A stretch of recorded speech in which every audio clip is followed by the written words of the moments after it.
Vermintide has been out for 6 years now, so if you're thinking about picking up the game or coming back to it, I'm sure you have a lot of questions like, is it worth it? Is the game dead? Is it polished? And, well, I have answers. I picked up the game for $7 back in 2021 and have since put 144 hours into it. That's not full price, the game goes on sale frequently, and I've also become part of the community in making content for the game. So I have a lot of things to say about the game, and if you're thinking about picking it up or coming back to it, or maybe you're just here for a conversation about the state of the game, I'm gonna give you my honest thoughts at where the game is at right now.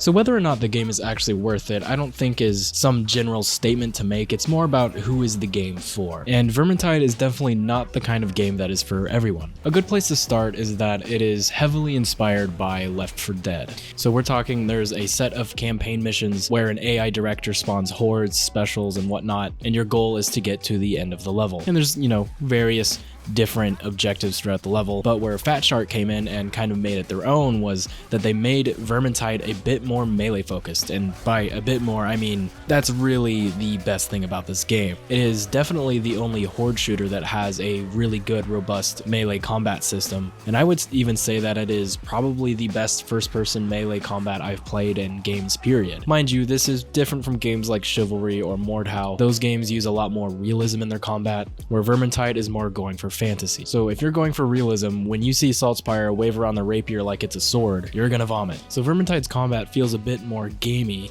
but in my opinion, creates a feeling that no other game gives me. There's just a level of satisfaction when doing this.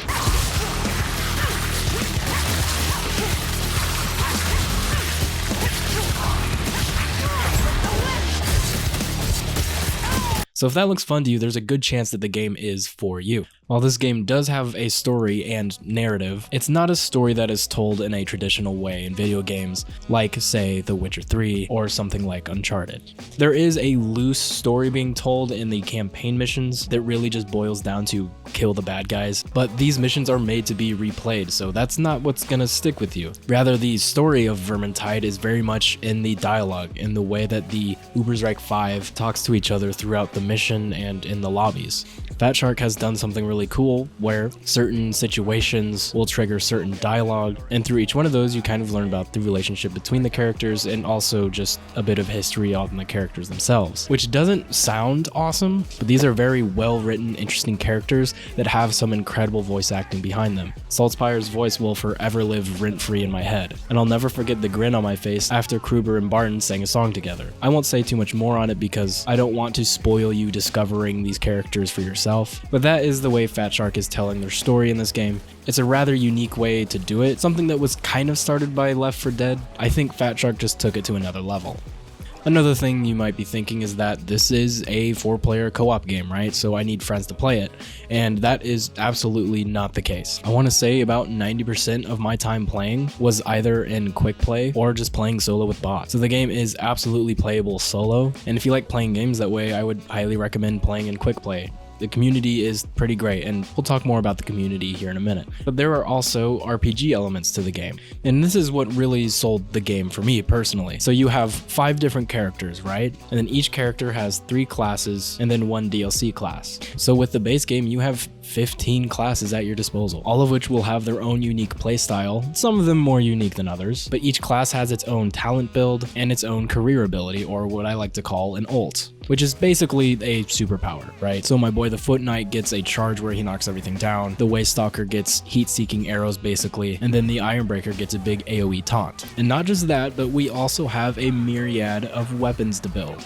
So we're talking your standard weapon grading system where you have color-coded rarities, and the higher the rarity, the better the weapon is. And once you're in endgame and you're getting red weapons, they are glowy and shiny and look cool. And you also get to choose some bonus stats on the weapons. So you can have bonus attack speed, you can have bonus damage to certain enemies, you can have better defense on the weapon, that kind of stuff. And then you have weapon traits, which basically give the weapon an ability. And my favorite part about the weapons is that each weapon has a different moveset. And these movesets actually matter because different attacks are better at killing armored enemies, different attacks are better at killing horde enemies. So here we are in a horde slasher where you're using different combos for different enemies in different situations, almost like you're playing a fighting game. That is kind of what peak Vermintide is. You find a class that you really like playing, you like their playstyle, and then you find a weapon that you really like the feel of, and you slowly figure out which attacks are better for which situations. Or maybe you figure out a certain talent build is better with a certain team. So the RPG elements aren't just there to be there.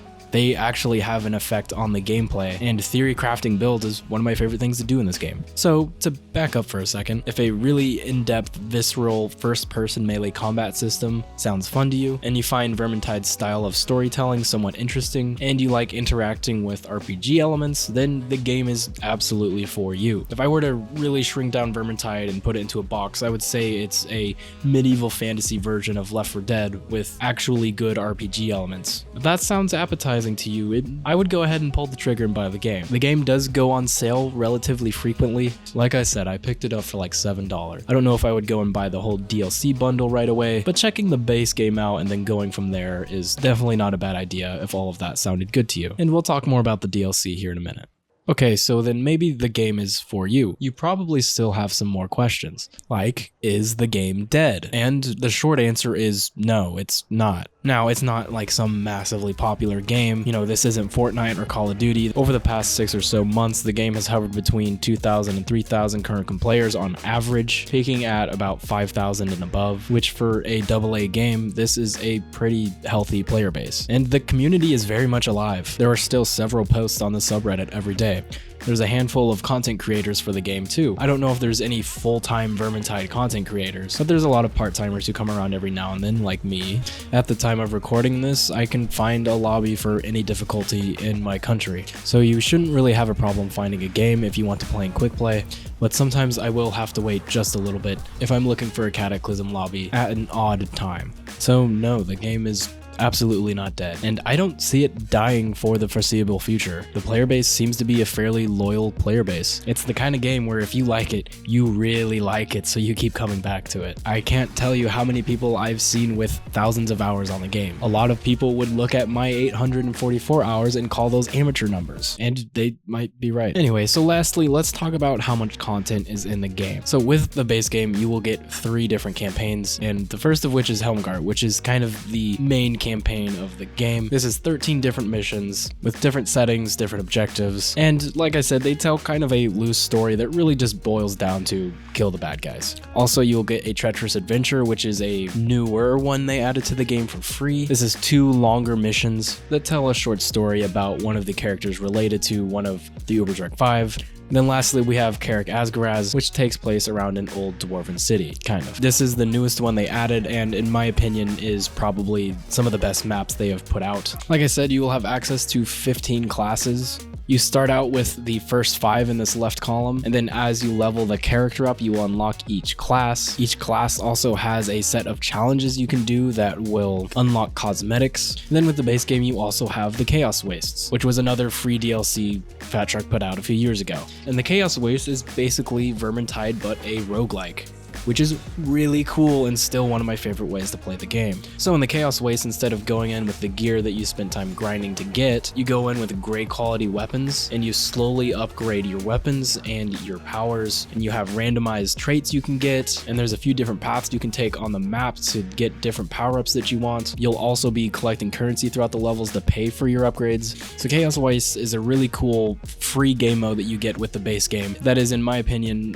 their best alternative game mode they have put out, period. So that's a decent amount of content for just the base game. If playing through all of the campaign missions in itself is probably in the whereabouts of 20 to 30 hours, playing through all the Chaos Waste probably adds another 10 hours to that. But again, mind you, the game is meant to be replayed. These missions are designed to be replayed. There's that AI director spawning enemies at you and changing things so that every run will feel different in some way. And the game really is about the combat and challenging yourself and upping the difficulty to see how good you can get, getting the better gear, and of course, all of the fashion. So if you were to unlock all of the difficulties, level up all of the characters all the way, and let's say you picked 3 classes that you wanted to get all the cosmetics on, you're probably looking at around 100 hours. Honestly, might be lowballing it a bit. So then let's talk about DLC. And if you look at the Steam page, there is a lot, so let me break it down for you. Shadows over Bogenhof, but Bogenhofen. Back to Ubersreich and Winds of Magic are all campaign DLCs, so they will add new missions. Both Back to Ubersreich and Winds of Magic will both add some new weapons to the games. Some of these are my favorite weapons in the games, so that's something to consider. They're not better than any of the base game weapons in terms of stats, but some of the movesets are a bit better than the others and feel quite good to play. So that's something to keep in mind. Winds of Magic also adds the Beastmen as a faction and adds a game mode called the Weaves, which absolutely nobody plays. But most importantly, Winds of Magic adds the highest difficulty called Cataclysm,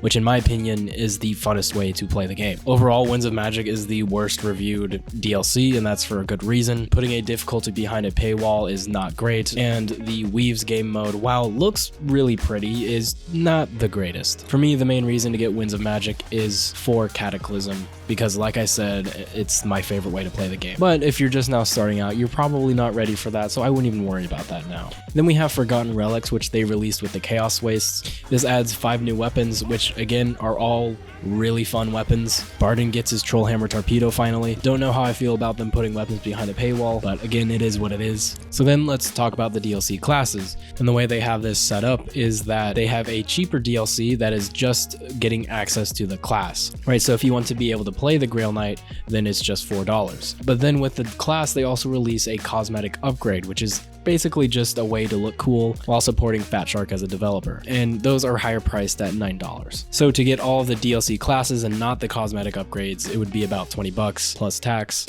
And I would just look at these classes and see if they look fun to you. The Grail Knight and the Warrior Priest are some of my personal favorite classes in the game, so it's definitely worth looking at. So if I was a new player and I was shopping for this DLC, I'd first start with just the base game, right? And then if I found myself interested in more content for the game, I would just slowly start getting these, right? So for me, I really liked Kruber's classes and Grail Knight looked really fun, so I think Grail Knight was the first one I bought. And then a couple months later, Chaos Waste came out and I saw Barn got his Trollhammer, so I got the Forgotten Relics. And then a few months later, I wound up getting Winds of Magic because I wanted to play Cataclysm. Mind you, a lot of this goes on sale relatively frequently, so it may not be a bad idea to just get the base game and then look out for the sales for getting the DLCs. And lastly, I'd like to leave you with talking about the future of the game. Fat Shark has been consistently putting out content for Vermintide ever since launch, even now 6 years later. Just this month, they released the last map of Karak Asgaraz and also even added a new enemy type, the Chaos Warrior with Mace and Shield, which was a really nice surprise. And they're showing no sign of slowing down, really. They are currently developing a Versus mode, which is a PvP mode. If you played Left 4 Dead, you know exactly what I mean. And they've already alpha playtested it. I got my hands on it and it was pretty fun. Don't worry, I'm going to talk more about Versus when we get closer to another playtest. But my point is, with Versus on the horizon, the game could be seeing a huge revival with the player base. Now, the numbers don't really point to that, so I don't want to get your hopes up, but the game still has plenty of life left in it. And when they do a full release of Versus, I'm going to be playing the game a lot more, along with several other veterans. And that's the thing, like, they don't need to bring a whole new crowd into the game. If they bring Versus in, and it's new and refreshing for us veterans, then you'll have an extra few thousand players putting another 1,000 hours into the game, you know?